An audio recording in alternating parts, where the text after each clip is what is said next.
Planning for your next trip? Elevate your travel style with Quince. Quince has all the jet-setting essentials you'll want for your next getaway, like European linen, premium luggage options, buttery soft Italian leather bags, and so much more. And it's all priced at 50 to 80% less than similar brands. Plus, Quince only works with factories that use safe and ethical manufacturing practices. Pack your bags with high-quality essentials you'll be wearing for vacations to come with Quince. Go to quince.com/trip for free shipping and 365-day returns. Hiring for your small business? If you're not looking for professionals on LinkedIn, you're looking in the wrong place. That's like looking for your car keys in a fish tank. LinkedIn helps you hire professionals you can't find anywhere else, even those who aren't actively searching for a new job but might be open to the perfect role. In a given month, over 70% of LinkedIn users don't even visit other leading job sites. So start looking in the right place. With LinkedIn, you can hire professionals like a professional. Post your free job on linkedin.com/spoken today. Since 2013, Bombas has donated over 100 million socks, underwear, and T-shirts to those facing homelessness. If we counted those on air, this ad would last over 1,157 days. But if we counted the time it takes to make a donation possible, it would take just a few clicks. Because every time you make a purchase, Bombas donates an item to someone who needs it. Go to bombas.com/ACAST and use code ACAST for 20% off your first purchase. That's bombas.com/ACAST, code ACAST. The theft of a fleet, the firebombing of a city, the deliberate targeting of a civilian population. These sound like something that you might expect from a World War II period drama, but they aren't. In 1807, the British arrived in Copenhagen contemplating theft and arson. Their goal? To stop the Danish fleet from falling into Napoleon's hands. What followed was little short of what today would be called a war crime. In a two-parter that is unashamedly awkward listening for my Anglophile listeners, Gareth Glover joins me to talk about how and why the British firebombed Copenhagen. Up next on the Napoleonic Wars pod.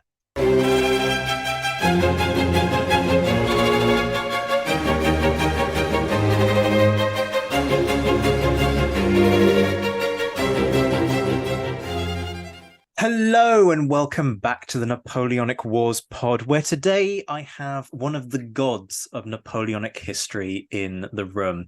Look, folks, the guest may be shaking their head, but you know the drill by now. If I don't big up my guests, then I'm doing something wrong. But frankly, I have somebody in the house tonight who barely needs an introduction.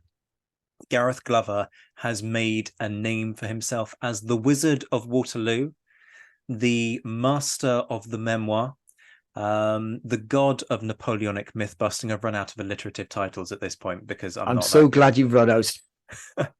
Are you feeling awkward yet? Yes, very. Yeah. Well, welcome to the show, because this is part of the norm. If you don't know Gareth's assorted, I've forgotten how many books he's published by now. Go check out his website. It's well over 100. It's probably like 118, I think, isn't it? Only 118. Yeah, Are you yeah. slowing I've been down? Yeah, I know. I've been taking a rest. No, it's not good enough. You need to produce them faster. I mean, this guy probably has. Actually, that might not quite be the case, but you've got almost as many books as I have podcast episodes on this show. So you're doing quite well.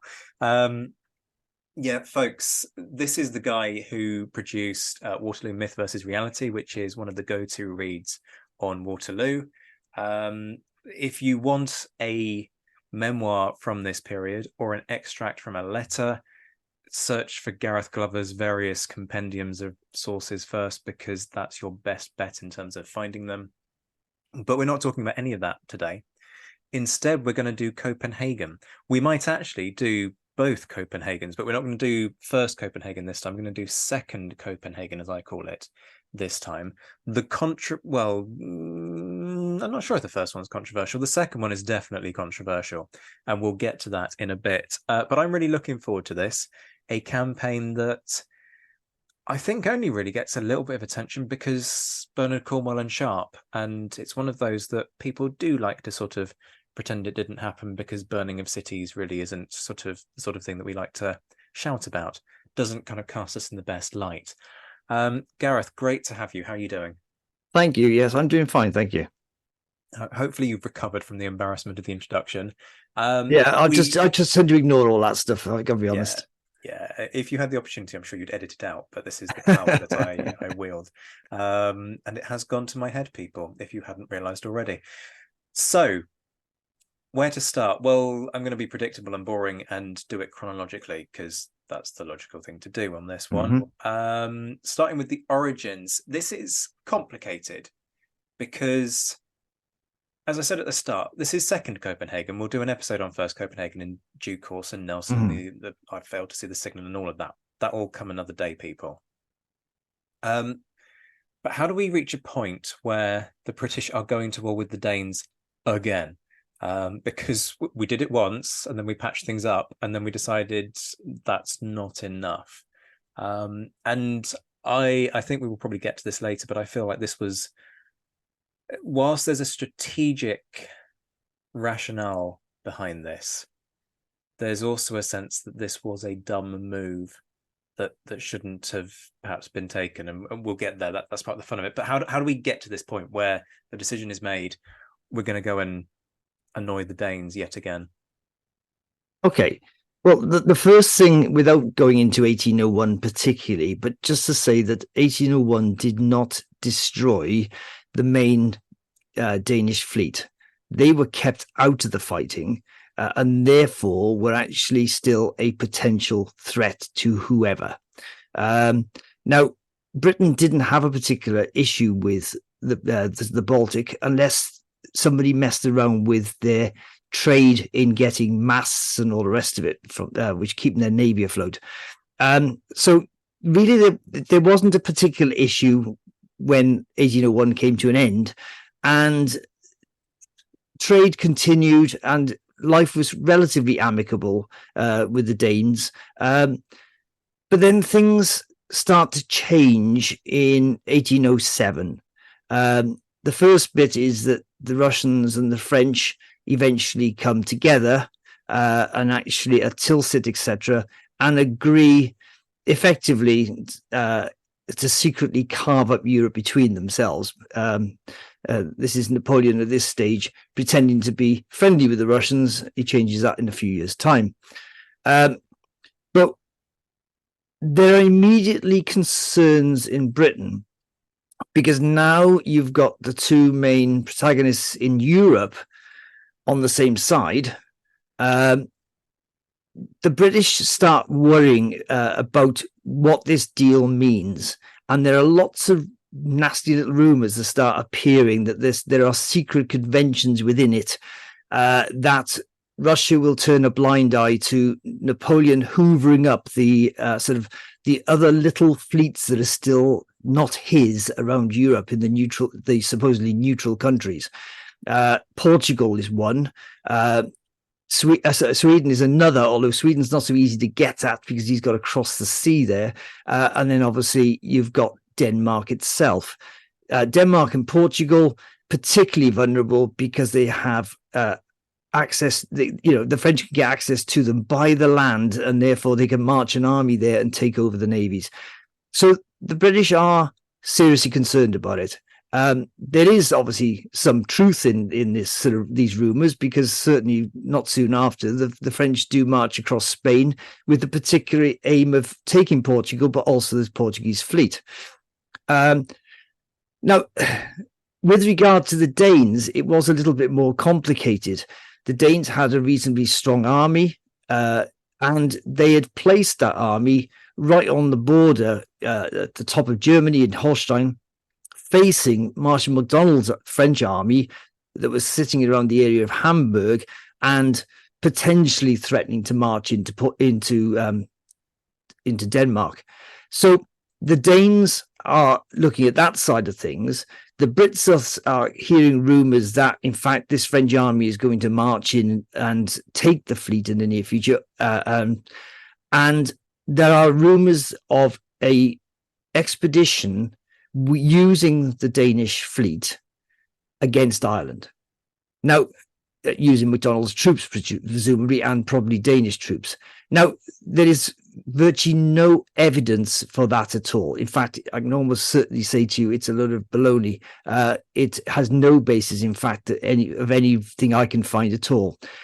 But clearly, it meant that the British were in that situation of thinking, well, okay, we have eradicated to an extent the French and the Spanish navies in 1805.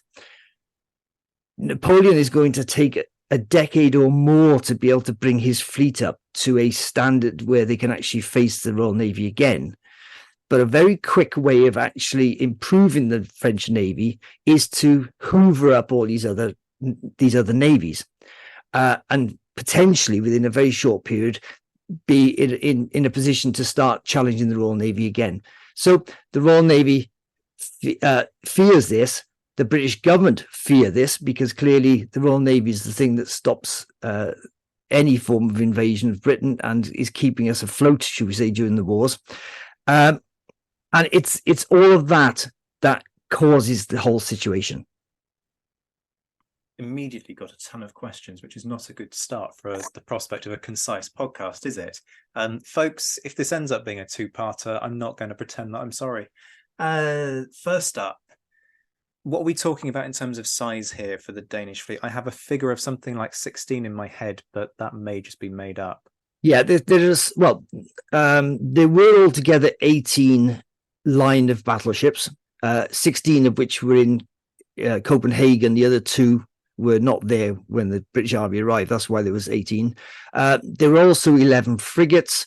There were also about another 14, if I remember, brigs, etc., plus about 28 or 30 gunboats as well, which carried a couple of cannon. So it was a sizable navy. In fact, as I've mentioned in the book, in a sense, Denmark was a very small country at this stage, but it was actually had a navy that put it in the top 5, basically, of Europe. Which is a sizable feat, and they certainly put money into it. So more than enough to at least begin to. I'm trying to think what the French and Spanish losses are at Trafalgar, but basically this certainly helps to deal with that whole. But where are we at in terms of the legacy of Trafalgar, the other fleets that France has at its disposal versus British naval muscle and all the rest of it? Right. I haven't got all these figures exactly in my head, but let me put it this way. The British are obviously have got the best part of 1,000 ships in the Royal Navy, but clearly not that many line of battleships. It's 100 and so. The French have still got dotted around different locations up to about 50. They've also got now potentially the Russian fleet can join if they agree to actually work together. There is also a small fleet of around about 10 or so line in Portugal. There are the up to 18 in the sort of Danish waters, and potentially if they could get across and take the Swedish fleet as well, which is another 15 or so, you're starting to sort of talk about similar numbers of line of battleships to what the Royal Navy can put up. Okay, so there is a genuine threat here. And how is the Navy faring with the agreements in 1807 that inevitably affect trade with the Baltic? That will obviously be a continued question mark as we kind of look at the legacies of this. Yeah. But the Baltic matters, right? And this is what I think often gets missed when people think about strategy. They think about the Low Countries because of proximity. They think about Gibraltar. What they tend to miss is because of what you've mentioned already, because of the timber. Yeah. And possibly the hemp that's coming. Yeah, hemp's the other one. I was going to say, I didn't mention it earlier, but hemp's the other one, which obviously is used for caulking and everything else on the ships, and obviously for even turning into ropes, etc. So as far as the Navy is concerned, when the Baltic suddenly becomes potentially unavailable, it sends real alarm signals through the system. Yes, they do manage to find some other alternative supplies by going into into the Mediterranean, etc., and getting supplies to come in that way. And thankfully, the Russian situation doesn't actually go too well, and it's not that long before the Russians are actually retrading with us again. So it isn't a huge problem. And obviously there was also stuff coming from Norway and Sweden as well. So, the whole area, although as far as the British Navy was concerned, for the last 100 years or so, it had been an absolute backwater. Nobody had been threatening their supplies. So therefore, they really didn't go in there very much. But clearly the supplies were absolutely essential. And once that was under threat, they really felt they had to do something about it. And certainly the British government were doing exactly the same thing. Yeah, and you can understand why. The other thing to bear in mind, folks, is that what is the Navy having to do post Trafalgar? A lot of excuse me, let me try and wrap my tongue around that. A lot of blockade duty, which takes its toll on ships in a massive way. I remember sitting down with Sam Jolly a long time back and talking about the British strategies and the toll that it was taking on those warships. Economically, you've got huge amounts of damage that get wrought on these ships. They then have to go back. They have to be refitted. So you might sort of sit back and think, oh, well, does it really matter that they can't get, many masts? But actually, yes, it does, because these ships are taking a battering, even though they're not involved in engagements. Oh, yeah. They're regularly having to replace fixtures and fittings throughout, should we say, including the masts. As I would say one thing on that is that the other side of the coin is that navies are only as good as if they're at sea and get lots of experience.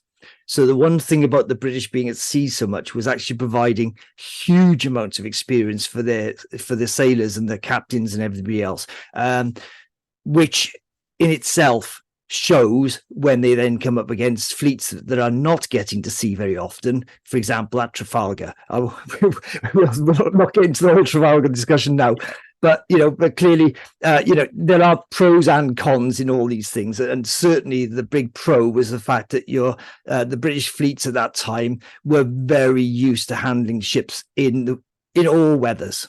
Mm-hmm. Absolutely, and indeed, this is part of the reason why what happens in the War of 1812 comes as quite such a slap in the face. But again, that's a whole other conversation for another time. So back to the original list of questions that we planned for this. 1A we're now on 1A, folks, out of a list of, I don't know, a lot, 9. So this is going to take a while. To go back to the situation with the Danes, you can understand the rationale. I kind of said this at the beginning. Yes, there is that obvious danger. If Napoleon invades, it's Napoleon. This is the guy who's just wiped the floor with the other European armies. If he starts invading Denmark, with the best will in the world to my Danish listeners, that would have been a very one-sided confrontation. So you can understand the idea of, actually, if we make sure that Napoleon's not going to have this juicy prize of the Danish Navy anymore, we can make sure that he isn't able to use it for his own strategic benefit. So on purely strategy grounds, that makes sense. The question mark, therefore, is there a diplomatic solution to this problem when you're turning around to a sovereign nation and going, we don't think you can be trusted with your own navy anymore. Why don't you put it under our custody? Now, granted, it's not a conversation that's likely to go well. But do you think there was a diplomatic solution that was feasible with all of this? And equally, did the Danes have a contingency on what they were going to do with their navy if it looked like it was going to fall into Napoleon's hands? Well, I think you have to look at this on both sides. The first side is you have to try to understand how Denmark was trying to walk a tightrope. They had been walking a tightrope for the last 100 and odd years, because obviously there have been numerous wars throughout Europe, and they had developed a diplomatic system of basically agreeing with everybody, promising everybody everything, and then doing nothing to any of them, and actually just carrying on trading with them all, and actually making sure that they make a huge profit out of sort of supplying them all, etc., but never actually taking sides. They sort of keep sort of down the middle. which is obviously clearly a very difficult thing to do. But the danger is that the Danes had actually got really quite arrogant about this. They actually believed they'd actually discovered a new way of diplomacy and that they could do this forever in sort of promising everybody everything, and nobody eventually would take them to task. Well, unfortunately, I think by 1807 with Napoleon, they'd met somebody that was going to take them to task. And basically, they were in a situation where they were running out of road, I think, and they had to go into one camp or another at some stage. But you have to understand, in 1807, though, Denmark did not see that they were at the end of the road. It was the other countries, Britain and sort of France, who were saying, no, so you have to choose one way or the other. So from the Danish side, it's a case of, right, we'll just keep doing what we've always done. We'll just promise both sides everything and do nothing. Yeah, and and they'll leave us alone. We're not important enough. But from the other side, you have the Brits who are now saying, we're not happy that this fleet is very much under threat from Napoleon, and we know that the Danes can't stop him getting if he wants it. And on the other side, Napoleon ensuring that that the Danes come into his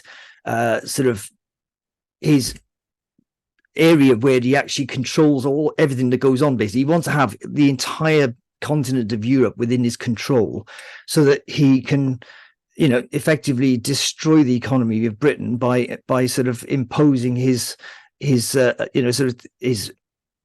coastal defenses on it, and ensuring that they can't trade with anybody. That's the point behind it. And also, as I say, using this fleet. So they are basically between a rock and a hard place. The Danes cannot win. And obviously both sides want to win. Now, the Brits obviously do get there a little bit faster than Napoleon. Napoleon is obviously looking at everything across the continent. He's had to deal with Russia. And they do steal a march on him slightly by sending diplomats across and starting to make offers. Like, let us have the fleet in Britain and we'll keep it safe for you. And we promise to give it back at the end of the war. Or we'll buy it off you. Just sell us your fleet. Or we'll rent it off you. Yeah, they were trying everything under the sun. Yeah, to say to the Danes, just give us the fleet over here so it can't be used against us, and we will do whatever you want in whatever way it'll happen. Obviously, for the Danes, it was their pride and joy. There was no way the Danes were going to give up their fleet. And again, it's this constant situation. This whole story is that neither side want to compromise from their position, and they can't see the writing on the wall. Basically, I think any of them, and it's a story that you just can see it happening. Each section, it's so obvious what's going to happen. I know I'm looking with hindsight, but even then, I think a lot of people were talking about there was this inevitability about it. And the only other thing I'd like to bring into it is, I think it's very similar to the dilemma that Churchill had with regard to Vichy France's navy in 1940 and 41 and El Kabir, when he ends up eventually attacking that fleet to stop it being used by the Germans. Now, I mean, obviously, we get into the whole thing. The French people will say today, it was separate. It was never going to be part of the German fleet. But, Churchill was looking at exactly the same situation: is, can I dare allow it to be taken if they do take it? I'm not saying it's right, what's right or wrong, but I can understand the logic of that sort of argument. Absolutely. Yeah, Moselle Kabir is a really good, really effective point of comparison. As you say, the rationale is fundamentally identical, right? There is a navy. It's going to go into the hands of my opponent if I don't do something. Difficult choice to be made. Yes. Sometimes you have to set morals aside in times of war. I'm also marveling. Well, I don't know why I'm marveling at the fact that the British solution to this is just, can we buy it? This is the nation that bankrolls the armies of Europe. And I'm surprised that their solution is, look, if we throw money at you, does this make the problem go away? It's a very British government in the early Napoleonic era, well, mid-Napoleonic era kind of way of doing things, isn't it? Absolutely. So a decision gets made to send this operation in. I guess before we look at who's in charge and why those people are in charge, I'm interested in how that decision gets made, because secrecy matters at this point, and yet there is going to be a moral brouhaha potentially about this, especially if it goes wrong. And as we know, over the course of the entirety of the Napoleonic era, Britain doesn't always have the greatest record when it comes to expeditions. Some go rather well, others not. So heads are going to be on the line with this. So how do they make a decision that we're going to go take this, we're just going to steal it? Hey, I'm Ryan Reynolds. At Mint Mobile, we like to do the opposite of what Big Wireless does. They charge you a lot, we charge you a little. So naturally, when they announced they'd be raising their prices due to inflation, we decided to deflate our prices due to not hating you. That's right. We're cutting the price of Mint Unlimited from $30 a month to just $15 a month. Give it a try at mintmobile.com/switch. $45 up front for 3 months plus taxes and fees. Promo rate for new customers for limited time. Unlimited more than 40 gigabytes per month slows. Full terms at mintmobile.com. Millions of people have lost weight with personalized plans from Noom. Like Evan, who can't stand salads and still lost 50 pounds. Salads generally for most people are the easy button, right? For me, that wasn't an option. I never really was a salad guy. That's just not who I am. But Noom worked for me. Get your personalized plan today at Noom.com. Real Noom user compensated to provide their story. In 4 weeks, the typical Noom user can expect to lose 1 to 2 pounds per week. Individual results may vary. The decision bounces around quite a lot. And there are many elements to it, which it gets quite complicated, I gotta be honest. But there are a lot of false reports about the Danish fleet being made ready for sea, etc. Now, they are demonstrably false in every sense. They only sent a couple of ships to sea every year. The rest just kept in mothballs, basically waiting for something to happen. But that starts to feed the British fear of this supposed threat to Ireland. Yep, is the fact that these ships are getting ready for sea. They therefore can also see Macdonald's army right on the actual border.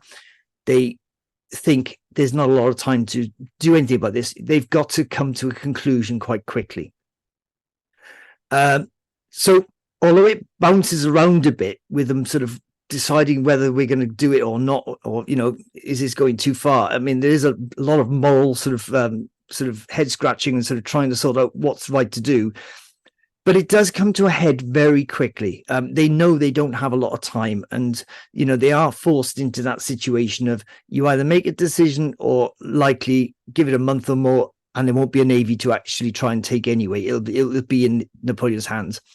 And the great thing for them that helped them a little bit was that obviously Russia had been fighting against Napoleon very recently, and as part of that, Britain had been playing his usual thing of let's invent another expedition and go and give them a hand, which usually went completely wrongly. And they had started planning to send a number of troops to Germany to actually land and sort of support the Russians in their fight in Germany. Well, those troops were on standby. The naval ships that were going to take them were on standby. So you had quite a force ready to go somewhere, and all it required them to do, in a sense, was to actually quickly say, right, we're going, but we might change where you're going to. And why I say that is because, in fact, very few of the people on those ships traveling across actually knew where they were going. they knew it was going towards Germany, but they had no idea where they were going. And in fact, there seems to be a genuine surprise.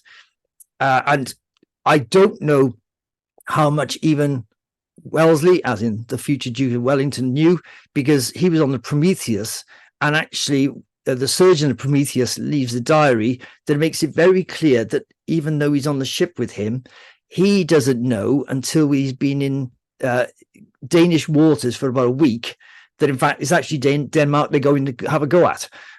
So it is quite possible that even Wellesley was not fully briefed on what was going to happen, because it certainly wasn't being talked about around the mess table by the sounds of it. So that's how we end up with something being put together quite quickly, because something had already been planned, which they just re-diverted into a new direction, and obviously threw extra troops into it, because they were the original numbers going were actually about half what that was, and they've actually managed to find some other troops to sort of send across as well. Okie doke. And in terms of the intelligence that they've got, do they really know what they're getting themselves in for? Do they? I mean, obviously Nelson's been there. Like I say, we'll do first Copenhagen another day. But is there, because time passes, and especially if you've had an engagement in a location, you can kind of bet your bottom dollar that both sides are going to learn from that. And so with 6 years by this point having passed, there's plenty of scope for the Danes to have strengthened defenses and all the rest of it. Do they know much about what they're going to face when they get there? The answer is largely no. They really haven't, this has all come about so quickly that they have a number of sort of spies and diplomats in the area that were giving them information, but to be honest, the majority of the information they're getting is incorrect. They're making the wrong conclusions, and they're reporting rumors more than anything else. So actually, it's only when the Navy get there they realize that in fact to attempt what Nelson had done the first time was now literally impossible to do, to actually take the fleet very close to Copenhagen with this additional defenses now was going to be a very painful experience, should we say. And in fact, the only way that realistically they could get to Copenhagen this time round was to land a sizable force and take it from the land side, because the naval operation was not going to be able to break through. Is that why there is such a significant naval contingent? Because they're hoping that, you can use either or? In the early days, there is the thought of that. There is also the other thing is that you also, obviously Copenhagen is on the island of Zealand, and you want to actually separate Zealand from the rest of Holland, Germany, and everything else. So they can't get supplies, they can't get reinforcements. Even that French army can't cross or whatever, or even the main Danish army, which is actually on the mainland. So a large force, when they arrive under Admiral Keats, gets sent off into that direction to effectively make sure that the whole island, as much as humanly possible, is cut off. So that they can't get those reinforcements and resupplies. So they do need it for that. They also obviously need a huge force, because you're having to take a large force of army personnel across, which you obviously have to land, including cavalry, who have to take their horses, which is, obviously something they try to do elsewhere by sending the cavalry without horses and buy them, but on this occasion they know that Zealand's not going to supply the number of horses they need, etc., so they have to take them with them. So it is a huge enterprise. Okay, let's talk about names, and why these people in particular end up being picked. If you've read the Sharpe novel, you'll see some very colourful depictions. I think at one point, Baird turns around and snaps that Cathcart is an old woman. So before we get to the egos and the rivalries, who are the people who are at the top of this, and why are they picked for this? Well, Admiral James Gambier is actually picked. It's why he is admiral as the admiral is not specifically clear. I mean, at the end of the day, he's available. He's got a reasonably good reputation, but as far as the Navy's concerned, he is actually a Bible-thumping admiral, which actually is a thing that sailors hate. Yeah, they don't go together at all. And in fact, he was known in the case from a lot of sailors as things like Dismal Jimmy and all the rest of it. He didn't have a great reputation. He was also seen as being very cautious in himself. And I guess there probably was that sort of safe pair of hands thing coming on, but certainly there were other admirals that could have been used. And as I say, I've not really come across a particular reason why he got chosen out of the crowd. It's a bit more obvious with regard to Cathcart for the army, because he had already been sent to Stralsund with all the King's German Legion, who were actually helping the King of Sweden try to keep Stralsund from falling to the French.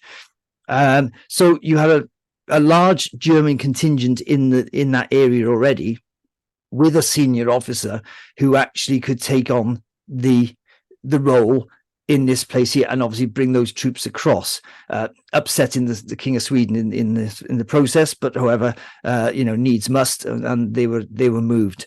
So you end up, and as you'd already mentioned with Sharp, I mean, basically Cathcart also arrives with this reputation of being a bit of a warrior and not great at making fast decisions and all the rest of it. So they don't arrive, the pair of them, with the best of reputations. And I can reveal now they go home with even worse ones. Yes, indeed. What about egos within all of this? I mean, you've got a multi-service operation here. Rivalries can scupper operations like this. How well do these or don't these guys get on with each other? They have problems, but they're not huge. I mean, you look at 1801, you've got Nelson and his senior officer having quite a big problem, should we say, at numerous occasions. Gambier and Cathcart on this occasion do generally work together, but there is always that this inter-service rivalry, which is always there. I mean, when I was in the Navy, it was, it's always there. Soldiers on ships are a pain in the neck, and you want to get them off as fast as possible. Yeah, and it's never changed. So obviously, when they arrive there, he wants to get the soldiers ashore. But then, when the actual operation of besieging Copenhagen is formed, Gambier quite quickly decides that they're moving way too slowly for his opinion, and he starts supplying sailors with guns and everything else ashore to actually move things along, as far as he's concerned, to sort of push it along a bit faster. But I would say at the end of the day that both of them actually, however, recognize that this had to be quite a quick operation. Even Cathcart, who is normally, quite rightly, has his reputation of being a bit of a plodder, on this occasion is actually, if anything, guilty of actually saying, no, I need to rush this through, because he's permanently aware of both the French and the major Danish armies just the other side of the water, who could potentially get onto the island, and then he'd have a bit of a problem. And so therefore he wants to move things on quite quickly, which is, as I say, is out of character for him. So although the Navy are saying you're going a bit too slow, the army, as far as they're concerned, are almost running, because at the end of the day, Cathcart's trying to push it along at its speed. But the actual period in getting it ready for the major bombardment is quite prolonged, should we say. And in terms of the plan, is this a capture or destroy, or anything will go? Because there's often this sort of suggestion of, well, look, there's prize money on the table here. Do you want the prize money? Of course you want the prize money. But does that seem to have tainted the way in which they go about the operations? Does anybody seriously float the idea, look, we could just lob shells into the relevant harbour? Is it the inner harbour that the well, the problem is the main people who can actually lob the shells in is the Navy, and the Navy can't get close enough. Okay. Because now the new defences have stopped that happening. It could have happened in 1801. The defences weren't good enough then, but by 1807, the naval defences are too strong. Any attempt at having sort of ships coming in and sort of lobbing shells in, they wouldn't have lasted long. And also, it's a bit of an imprecise science. The Danes in 1801, and they would do it again in 1807, is that you can cover the decks with earth so that the shells just land in them and just blow a bit of earth up and don't really damage the ships, don't start fires, etc., because of that, etc. And also, they're very difficult to hit. If you're lobbing things up into the air and hoping to land on a smaller ship, it's quite a difficult thing to do. So, realistically, the number of shells you'd have to fire to actually damage the fleet would be horrendous. It would be massive amount of firepower. So they immediately think, no, we've got to be a bit more broad brush in this. The only thing you can do is you have to choose whether you force the actual city to surrender because it's actually running out of water and food, etc., or you bombard it into submission pretty quickly. And the only way you can do that with shells and, dare I say it, rockets, because they're available as well, is to actually basically just lob them in and it hits what it hits.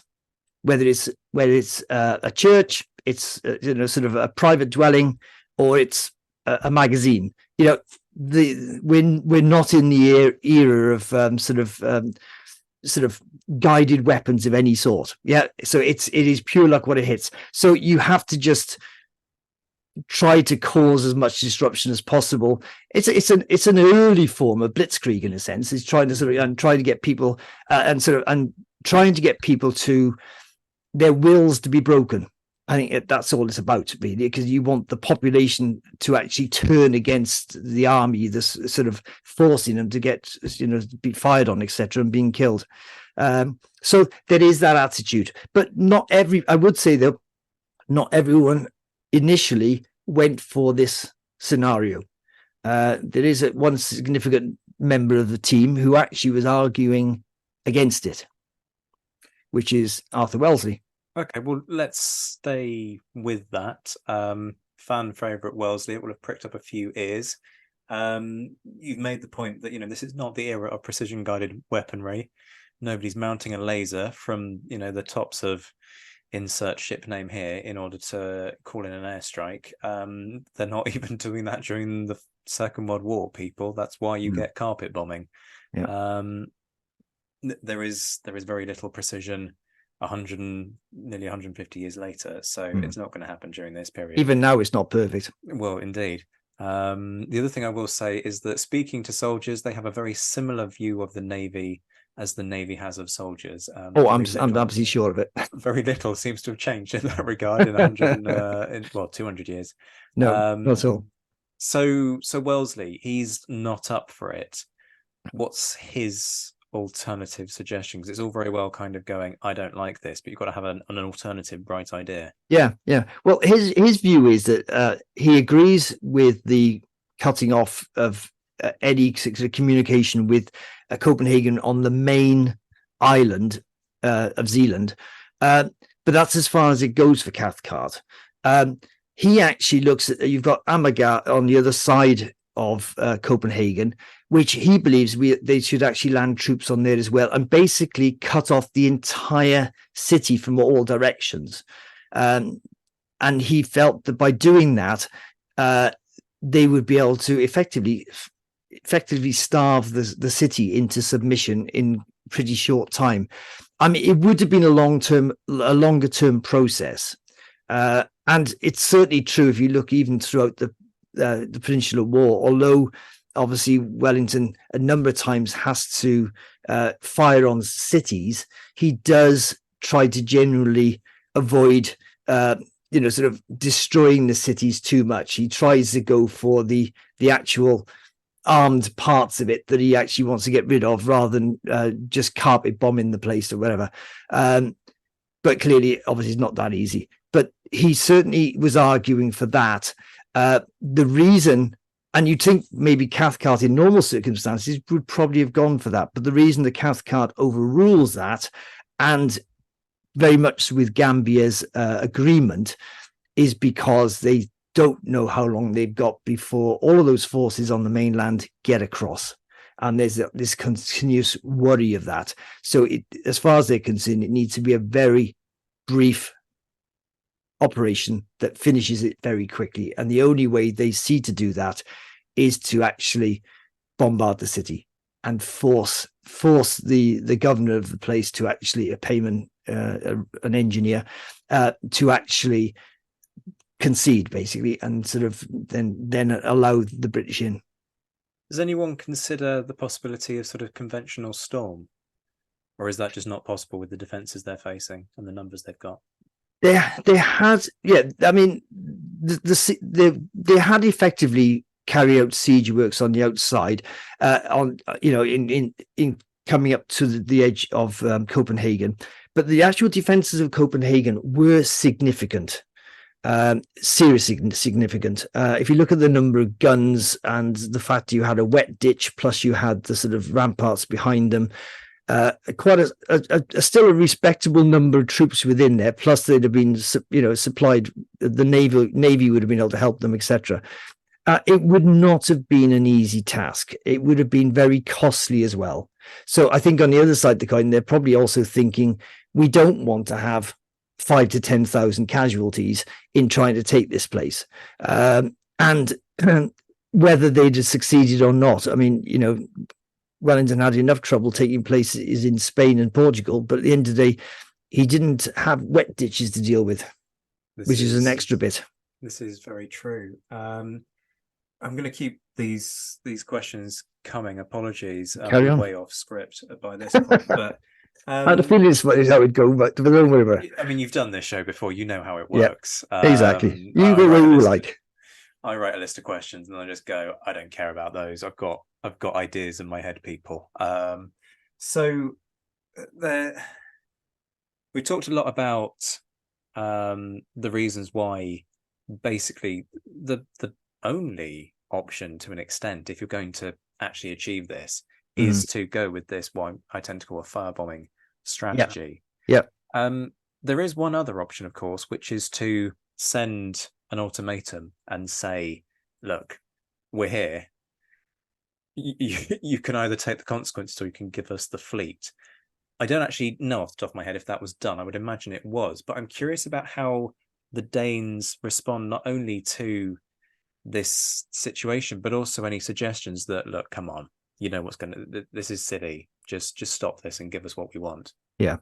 Well, there are a number of attempts with the Prince Regent, because funny enough, both countries have a Prince Regent at that stage with a king who is not in the best of health, should we say, in both cases.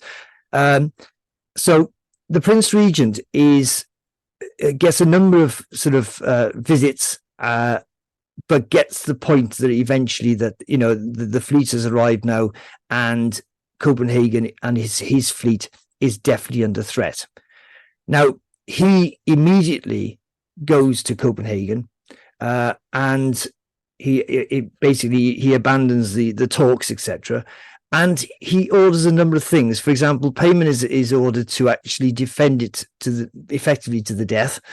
The Steen Bill, who is now admiral in charge of the navy, is actually told to scuttle it if the British actually do manage to take it.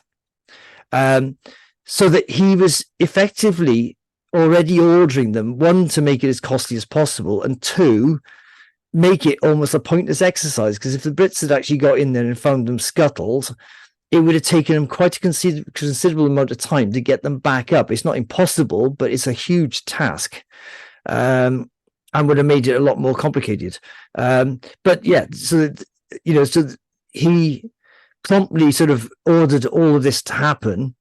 And then stoutly, instead of standing on the sort of the rampart saying, "I'm with you, I will be here till the end," he then snuck off and disappeared, so that he was out of danger and went back to his main army for the rest of the time, and just sort of left it to Payman and Steen Bill to actually sort of keep it going as long as possible. But under no circumstances were they to surrender as far as he was concerned. You've just preempted what was going to be my next question, which was, did he stick around and place himself in danger, or did he run away? And there we have the answer. He bravely ran away. How very, very valiant of him. Although he did actually help his father escape as well. I suppose there's some possible. Okay, I'm not sure he's really redeeming himself in that regard. I'm trying to be nice to him. I mean, if he'd left his ailing dad to die, I would have sat here and judged him. I'm not going to lie. Folks, you're going to take one look at the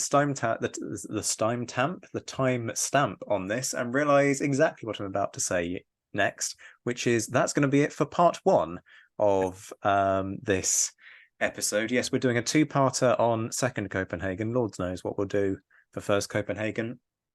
Are you sure it's only two? You sure it's only a 2-parter? Well, we did 3 parts on D'Erlon's division and attack at Waterloo, so it's entirely within I did the realm hear, of and unfortunately, I haven't had a chance to listen to it yet. So I promise you're on the list of things for me to listen to at some stage. I've just been so busy recently, I haven't had time to do it. But even I was astounded that somebody managed to go for three episodes. So I will be listening out for that one intently.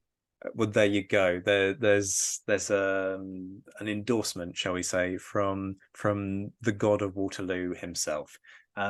Stop it, please. Hey, you've got the introduction to the second part coming, my friend. Before we get there, though, the point is you have written, is it just the one book on Copenhagen?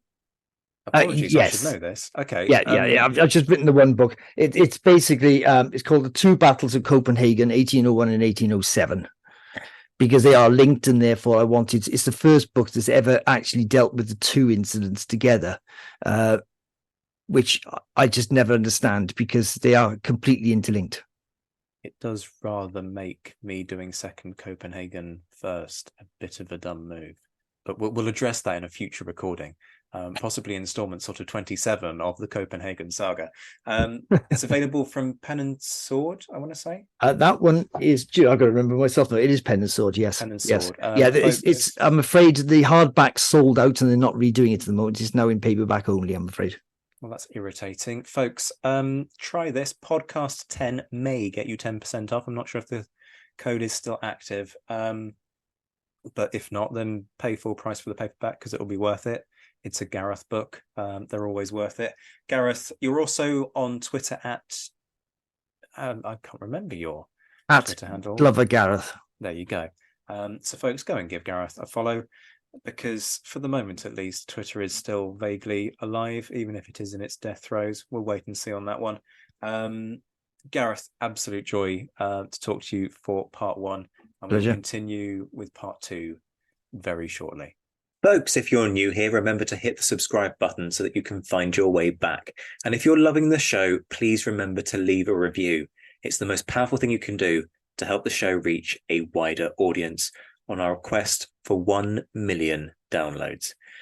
Much love to all my Patreon supporters. Shout outs to my Mentioned in Dispatches patrons: Rob Griffith, Brendan Teeling, Beatrice de Graaf, Lynn Dawson, Lucy Tatner, Jim Deary, Josh Keeney, Colin Fieldhouse, Stephen Coulson, Jim Getz, Indiana Fats, Stephen Gillen, Hugh Brennan, Alistair Campbell-Grieve, Andy Meakin, Mark Anscombe, Rob Coughlin, Bruins Girl, Noah Fink, Mark Trowbridge, Miles Reedy, Nick Overland, Graham Goodwin, Chris Pramas, Anthony Gumbau, An Anonymous American, Martin Pisani, Ulrich Decado, James Fluick, Roger O'Donnell, Natasha Hobday, Rod Schwager, Chris Kimball, Gary Dennis, David Graylick, Ted Andrews, David Milinsky, Richard Anderson, Arthur Forgy, Reto the Sci-Fi Fan, Sam Moore, Wyatt Pollock, Carol Dixon-Smith, Roland Shark, and Jason Morn. And the Admirals: John Haynes, Ryan Diamond, JC Kaiser, Bob Burnham, Mike Guest, Liam Telfer, Todd and Ned Campbell, Graham Goodwin, Rachel Stark, Mark Duckers, David Maxwell, David Priest, Graham Callister, Sean Sullivan, Stephen Ashworth, Dan Hazelwood, Kate Walcombe, Steve Carter, and Clemens. I'll be back very soon, but until then, I'm Zach White. This has been the Napoleonic Wars pod. Take care of yourselves, my friends. Stay well, stay safe, and as always, thank you for listening.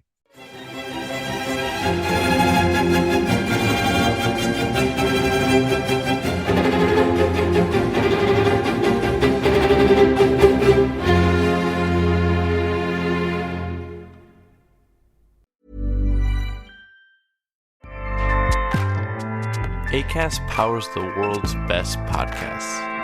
Here's a show that we recommend. I'm Ina Garten. Welcome to Be My Guest, the podcast. One of the best gifts you can give friends is spending time together. But what's even better than that? Cooking with them. On Be My Guest, the podcast, new friends and old stop by my barn for some conversation and great cooking. We talk about food, life, and everything in between. Listen to Be My Guest, the podcast with me, Ina Garten, and join us wherever you get your podcasts.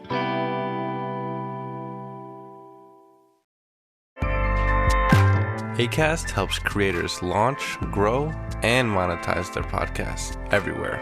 Acast.com.